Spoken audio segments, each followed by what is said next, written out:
நகரத்துல இருந்து தூரமா இருந்த ஒரு பெரிய காட்டுல சோனா குருவியும் காலுக்காகவும் வாழ்ந்து வந்தாங்க. இவங்க ரெண்டு பேரோட கூட பக்கத்து பக்கத்துல இருந்தது. சோனா, நீ வேணா பாரு, ஒரு நாள் இல்ல ஒரு நாள் நான் இந்த காட்டுலயே பெரிய பணக்கார பறவையா மாறுவேன். நான் தங்குறதுக்காக பெரிய வீட்டை கட்டிப்பேன். எனக்கு வேலையாட்களா நிறைய பேரை வச்சுப்பேன். காலண்ணா, நீங்க அந்த மாதிரி பெரிய பணக்கார பறவையா மாறிட்டீங்கன்னா என்ன மறந்துட மாட்டீங்களே?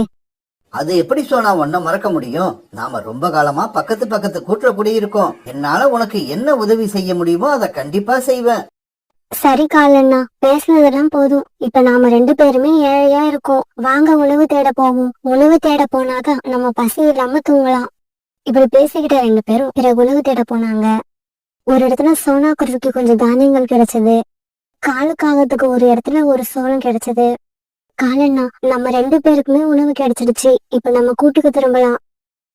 இவங்க இப்படி பேசிக்கிட்டு இருக்கப்ப ஒரு கிளி அங்க வந்து உட்கார்ந்தது. அந்த கிளியோட கால்ல அடிபட்டு இருந்தது. இங்க பாருங்க, நான் ரொம்பவும் கஷ்டப்பட்டு இந்த இடத்துக்கு வந்திருக்கேன். இதுக்கு மேல என்னால பறக்க முடியாது. தயவு செய்து உங்ககிட்ட உள்ள உணவை எனக்கு கொடுத்துட்டு போங்க. உங்களுக்கு இதை விட நல்ல உணவு கிடைக்கும். நான் உங்களுக்காக கண்டிப்பா வேண்டிப்பேன்.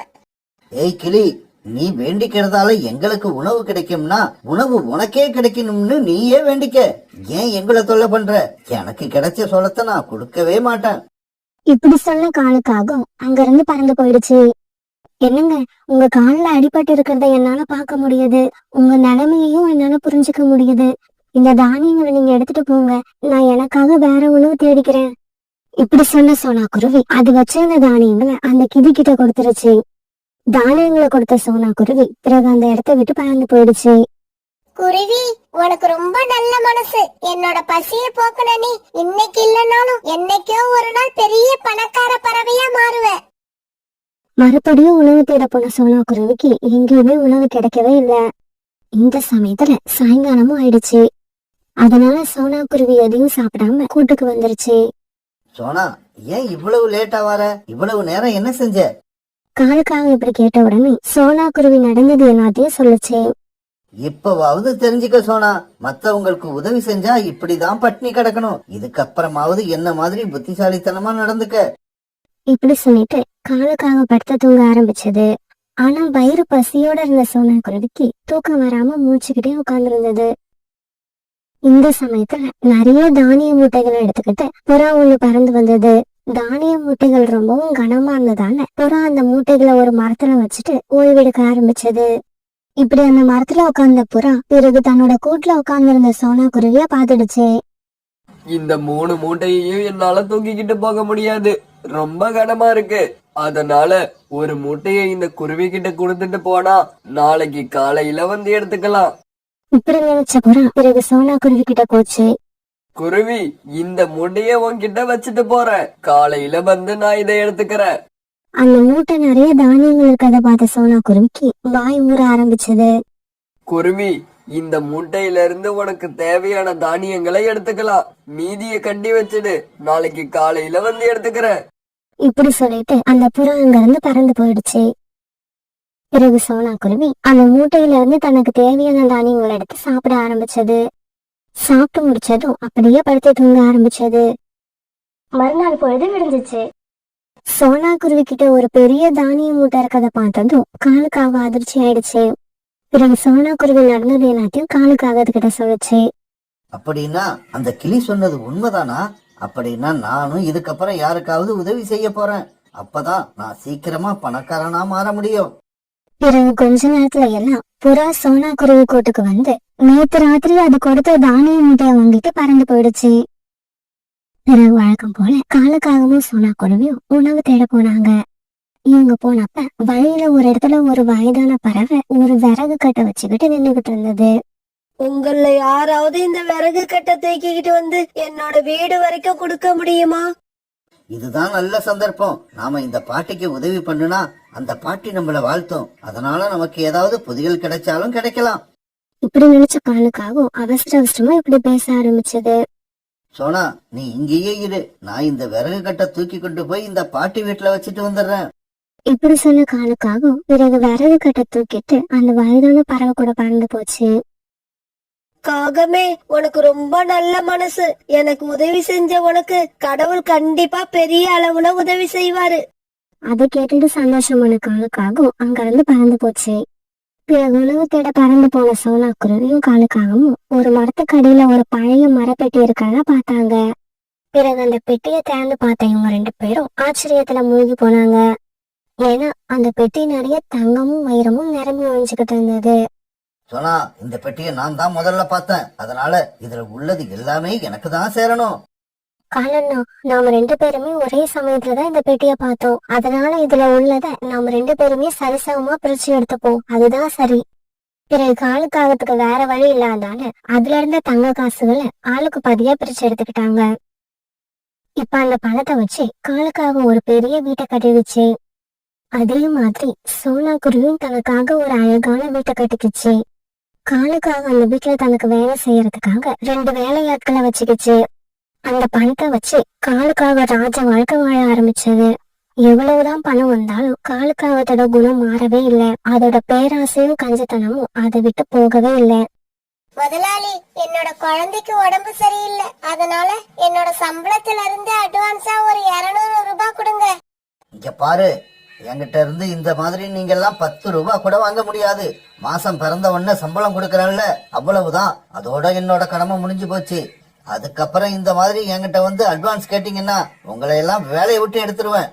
இப்படி சொல்லிட்டு காலுக்காக வீட்டுக்குள்ள போயிடுச்சு. இத பார்த்த சோனா குருவி அந்த பறவையை தாங்கிட்ட கூப்பிட்டு 200 ரூபாய் பணத்தை கொடுத்துச்சு. இந்தாங்க, இந்த பணத்தை எடுத்துட்டு போய் உங்க குழந்தைய டாக்டர் கிட்ட அழைச்சிட்டு போங்க. இந்த பணத்தை நீங்க உடனே திருப்பி கொடுக்கணும்னு அவசியம் இல்ல. உங்களால எப்ப முடியுமோ அப்ப கொடுங்க. ஒருவேளை நீங்க கொடுக்காட்டி கூட நான் அதை பத்தி கவலைப்பட மாட்டேன். சோனாம்மா, நீங்க நல்லா இருக்கணும். என்னோட முதலாளிக்கு கூட என் மேல இறக்கம் வரல. ஆனா எதிர் வீட்டுல இருக்கிற நீங்க என்ன பார்த்து இறக்கப்படுறீங்க. நீங்க கடைசி வரைக்கும் சந்தோஷமா இருக்கணும். ஒரு நாள் தூரத்து காட்டுல இருந்து வந்த ஒரு பறவை ரொம்பவும் பசியா இருந்ததால காலுக்காகத்தோட வீட்டு கதவை தட்டுச்சு. யாரு நீங்க? உங்களுக்கு என்ன வேணும்? ஐயா, எனக்கு ரொம்ப பசியா இருக்குது. சாப்பிட ஏதாவது கொடுங்க. ஒரு காலத்துல நானும் இதே மாதிரி தான் நிறைய பேருக்கிட்ட போய் சாப்பாடு கேட்டு பார்த்தேன். ஆனா யாருமே எனக்கு கொடுக்கல. அப்புறம் எப்படி நான் இப்ப உங்களுக்கு கொடுக்க முடியும்? நல்லா தூங்கிக்கிட்டு இருந்த என்ன தேவையில்லாம எழுப்பி விட்டுட்டீங்க. போங்க இங்க இருந்து. இப்படி சொல்லிட்டு காலுக்காக வீட்டுக்குள்ள போய் கதவை சாத்திக்குச்சு. அதே சமயம் சோனா குருவி தன்னை தேடிக்கிட்டு வந்தவங்க எல்லாருக்கும் தன்னாலான உதவி செஞ்சுக்கிட்டே இருந்தது. சோனா, நான் சொல்றேன்னு தப்பா நினைக்காத. கடவுள் நம்ம 2 பேருக்கும் நிறைய பணத்தை கொடுத்தாரு. ஆனா பாரு, நான் அந்த பணத்தை எனக்காக மட்டும்தான் செலவு பண்ணிக்கிறேன். அதனால என்கிட்ட எப்பவும் பணம் இருக்கும். ஆனா நீ அப்படி இல்ல. வந்தவங்களுக்கெல்லாம் வாரி வாரி கொடுக்கற. இப்படி கொடுத்துக்கிட்டே இருந்தீன்னா நீ இந்த வீட்டை வித்துட்டு ஏற்கனவே குடியிருந்த கூட்டுக்கே மறுபடியும் போக வேண்டி வரும். காலண்ணா, ஒருவேளை அப்படியே போக வேண்டியிருந்தாலும் அதை பத்தி நான் கவலைப்பட மாட்டேன். அதுக்காக பசியில கஷ்டப்படுறவங்கள பார்த்துட்டு என்னால சும்மா இருக்க முடியாது. இப்படியே சில நாட்கள் நகர்ந்துச்சு. ஒரு நாள் அந்த காட்டுல பயங்கரமா சூறாவளி வீச ஆரம்பிச்சது. காலுக்காகத்தோட வீடும் சோனாக்குழியோட வீடும் உயரமான இடத்துல இருந்துச்சு. அதனால இப்படி வேகமா வீசின சூறாவளி காத்தால அவங்க 2 பேரோட வீடும் இடிஞ்சு கீழே விழுந்துடுச்சு. அவங்க கிட்ட அந்த பணம் எல்லாம் காத்துல பறந்து போயிடுச்சு. இதையெல்லாம் பார்த்த காலுக்காகவும் சோனாக்குருவியும் கண்ணீர் விட்டு அழுதாங்க. ரொம்ப பணக்காரங்களா இருந்த இவங்க 2 பேரும் இப்ப அடுத்த வேளை சாப்பாட்டு கூட வழி இல்லாத நிலைமையில இருந்தாங்க. இவங்க நிலைமைய பத்தி கேள்விப்பட்ட நிறைய பறவைகள் இவங்களை பாக்குறதுக்காக அங்க வந்தாங்க. அவங்கள நிறைய பேருக்கு சோனா குருவி ஏற்கனவே உதவி செஞ்சிருந்ததால எல்லாரும் சோனா குருவி கிட்ட போனாங்க. சோனாம்மா, நீங்க எங்க வீட்டுக்கு வாங்க. இல்ல இல்ல, நீங்க எங்க வீட்டுக்கு வாங்க. நான் உங்களை பத்திரமா பாத்துக்கிறேன். இங்க பாருங்க, என் வீடு நல்ல பெரிய வீடு. என் கூட வந்தீங்கன்னா உங்களுக்கு எந்த கஷ்டமும் இருக்காது. இப்படி எல்லா பறவைகளும் சோனா குருவியை தங்களோட வீட்டுக்கு அழைச்சிட்டு போக நினைச்சாங்களே தவிர காலுக்காகத்தை யாரும் கூப்பிடவே இல்லை. பறவைகளே, என்னோட வீடும் இடிஞ்சு போயிடுச்சு. நானும் ஏழையாயிட்டேன். இப்ப சாப்பிடறதுக்கு கூட என்கிட்ட எதுவுமே இல்ல. ரொம்ப பசியில இருக்கேன். தயவு செய்து என்னையும் உங்க வீட்டுக்கு கூப்பிட்டுக்கிட்டு போங்க. இங்க பாருங்க, ஒரு நாள் நான் பசியில வந்து உங்ககிட்ட உணவு கேட்டப்ப நீ என்ன விரட்டி அடிச்ச. அது எனக்கு நல்லா ஞாபகம் இருக்கு. ஏய் காகமே, எங்க கிட்ட உள்ள உணவை நாங்க தூக்கி போட்டாலும் போடுவோமே தவிர உனக்கு சாப்பிட கொடுக்க மாட்டோம். ஏன்னா நீ ஒரு இரக்கமே இல்லாத அரக்க. உனக்கு சாப்பாடு கொடுத்தா எங்களுக்கு பாவம் தான் வந்து சேரும். காலண்ணா, ஒன்ன மட்டும் நல்லா புரிஞ்சுக்கோங்க. நம்ம கிட்ட உள்ள பணத்தை வச்சு நம்ம மத்தவங்களுக்கு உதவி செஞ்சா அந்த பணம் கண்டிப்பா குறைஞ்சுதான் போகும். அத நானும் ஒத்துக்கிறேன். ஆனா அதே சமயம் நமக்கு ஒரு கஷ்டம் வந்தா நாம கேட்காமலேயே நமக்கு உதவி செய்ய அவங்க எல்லாரும் ஓடோடி வருவாங்க. ஆனா உங்களை மாதிரி பணம் தான் பெருசுன்னு நினைக்கிறவங்களுக்கு ஒரு கஷ்டம் வந்தா உங்க பக்கத்துல யாருமே நிக்க மாட்டாங்க. நீங்க தனியா தான் நிக்கணும். இப்படி சொன்ன சோனா குருவி பிறகு மத்த பறவைகள் கூட சேர்ந்து பறந்து போயிடுச்சு. தான் செஞ்ச தவற நினைச்ச காலுக்காகவும் தனியாவே நின்னு கண்ணீர் விட்டு அழுதுச்சு.